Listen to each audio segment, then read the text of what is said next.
Have you ever felt someone staring at you when you weren't looking, like their eyes were burning through your skin? The gym is supposed to be a place of control, a place where you build strength and escape your worries. For me, it was my normal life. I had been a personal trainer for 6 years. I saw all kinds of people, newbies, stubborn lifters, and lonely souls looking for confidence. I thought I understood human behavior. I thought I was safe. That was before Rachel walked into my life and showed me how thin the line is between loneliness and obsession. Rachel arrived on a Tuesday morning. She wore a hoodie pulled tight around her face, as if the world itself was too much for her. She didn't look up when she checked in. When I introduced myself, she nodded slowly, never breaking eye contact. It wasn't normal eye contact. It was like she was memorizing my face, studying every detail. The longer she stared, the more uneasy I felt, like I had just stepped into something I couldn't escape. We started with a treadmill warm-up. She kept staring at my reflection in the mirror. Her breathing became shaky, her steps slowed, and then I heard her whisper. At first, I thought she was on a call, but her lips kept moving even when her phone stayed in her pocket. The words were soft, broken, and full of pain. "I look exactly like him." The sound of those words sent a chill through me. Her whispers turned into quiet sobs. When I asked if she was okay, she snapped her head toward me. Tears streamed down her face as she said I looked just like her ex. Same face, same eyes, same way of standing. Before I could react, she grabbed my shirt and pulled me toward her, begging me not to leave her. Her voice shook, but her grip was tight and desperate. I tried to calm her, but she shook her head and said only I could help her. Her sadness turned into anger in seconds, like a switch flipping inside her. She stormed away, leaving the whole gym staring. I tried to laugh it off, but her face stayed in my mind all day, like a bruise you can't stop touching. That afternoon, I saw her again. She was walking between machines, asking people personal questions.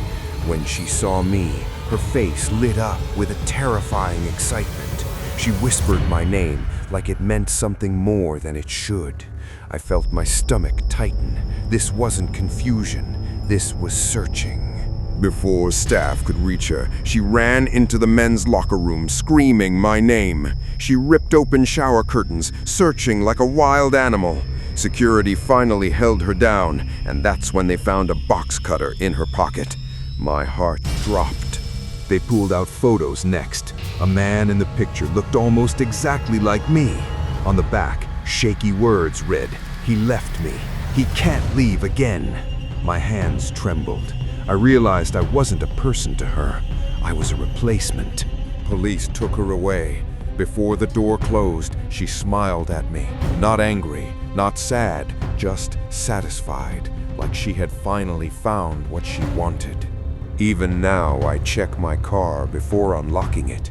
I hear her voice in my dreams. She wasn't looking for fitness, she was looking for him, and she chose me.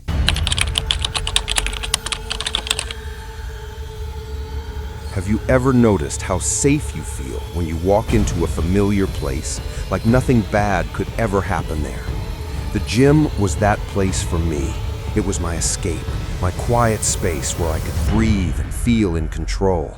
That day, it was almost empty, the machines humming softly, the smell of sweat and metal hanging in the air. I tied my hair back, placed my water bottle near the squat rack, and told myself this would just be another peaceful workout.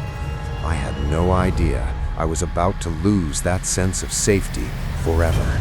I had just finished my warm-up when I felt someone standing behind me. I turned and saw a man I had never seen before. He looked tired, sweaty, like he had been there for hours.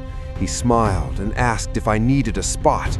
His voice sounded friendly, but something about the way he stood too close made my skin crawl.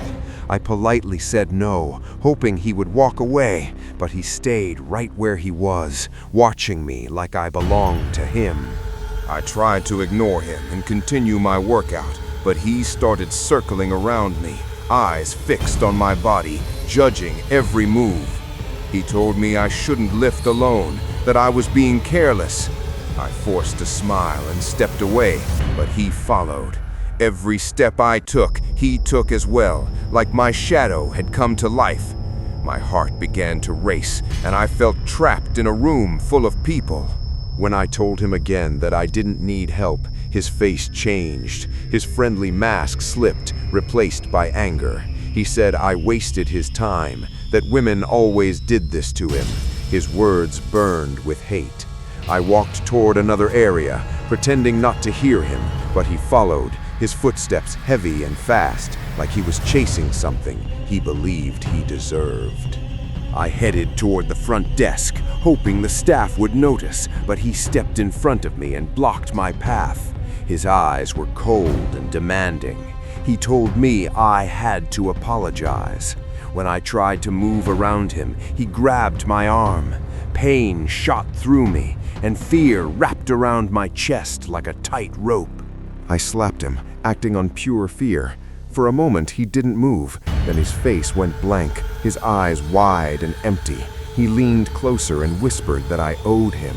His fingers tightened around my arm, and I felt tears rising. I hated feeling weak, but my body was shaking, begging me to run. A young man nearby stepped forward and told him to leave me alone. The stranger turned slowly, then shoved him hard. The man stumbled into a rack of weights. My stomach dropped. I realized this was no longer just about me. He was dangerous. Suddenly, security rushed in. 2 guards grabbed him and tried to pull him away. He screamed, kicked, and accused me of lying.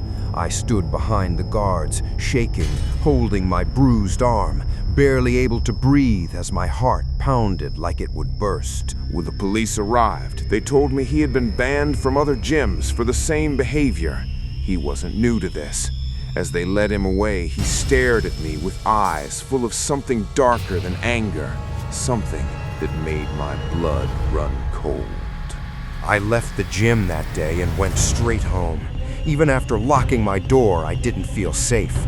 That place, once my escape, had become a reminder that danger doesn't always look dangerous.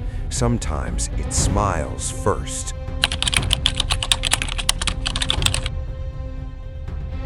Have you ever stood alone in a silent building and felt like the walls were watching you?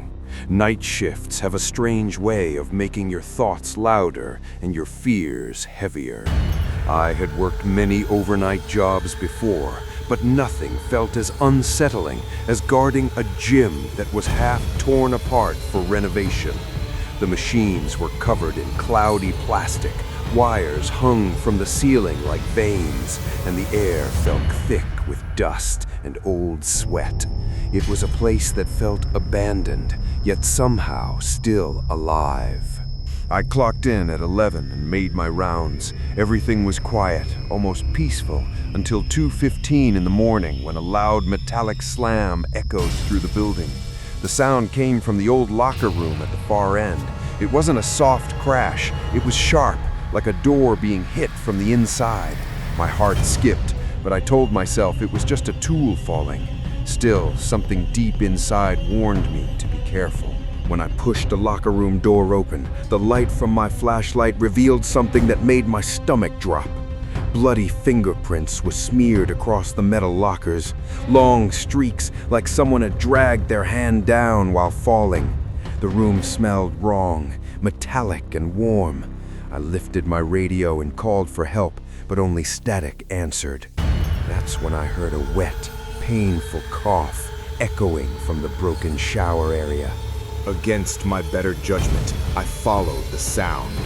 Broken tiles crunched under my boots, dust floating through the beam of my light. The smell of blood grew stronger with every step. Then my foot touched something soft. I looked down and felt my world tilt. A severed hand lay on the floor, fingers curled as if still reaching for something. Before I could scream, a voice spoke from behind the half-demolished wall. I spun around and saw a man stepping out of the shadows. He was barefoot, shirtless, covered in dust and blood. In his hand was a rusty tile cutter saw, its teeth clogged with hair and flesh.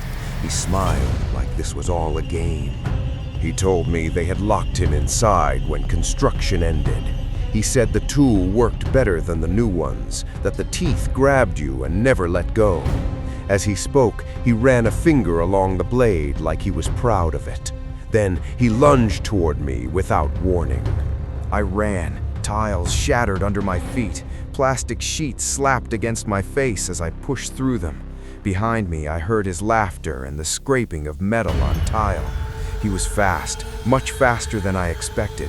His voice echoed through the halls, calling for me to come back.